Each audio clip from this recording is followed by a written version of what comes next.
Ayun na guys, tapos na tayo sa HEB. Ito naman yung unang Asian store na pinuntahan namin. Ito yung nabili namin.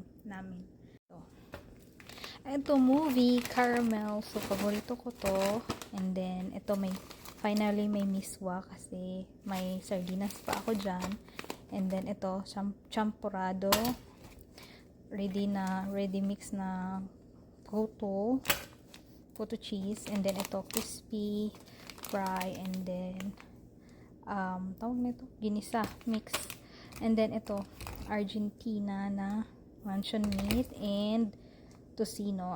Itatry ko lang siya kasi pang breakfast. So sa ito unang Filipino store, mayroon sila dong mga tocino, may mga Asian store din sila, marami silang paninda doon, pero hindi ako kumuha ng mga frozen goods kasi magtatagal kami. Pumunta pa kami doon sa pinakamalaking Asian store din. H-Mart ang tawag. So, ito yung napamili namin.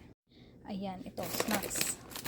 Piatos, ito kamote, luya. Ito Milo. Finally, it's powdered chocolate drinks. Hot chocolate.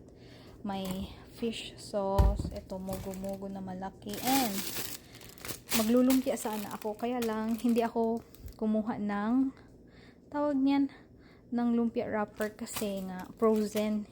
Hindi nga kami kumuha ng frozen kasi magtatagal kami, tapos ang init. So next time pagbalik namin, igigisa ko na lang to siya guys. Tapos meron akong kalabasa, ito chili or sili pang sigang, pang sabaw.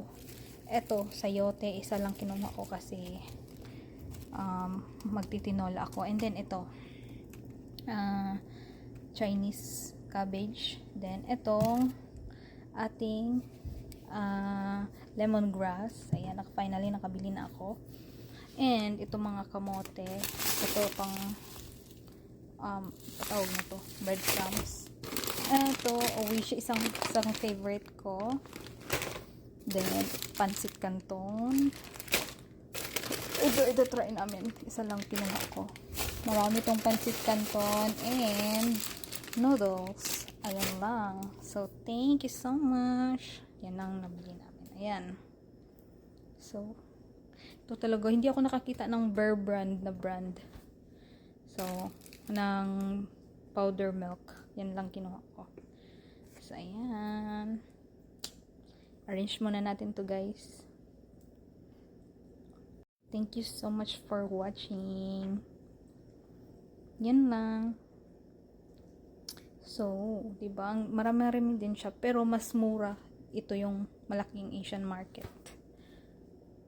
So,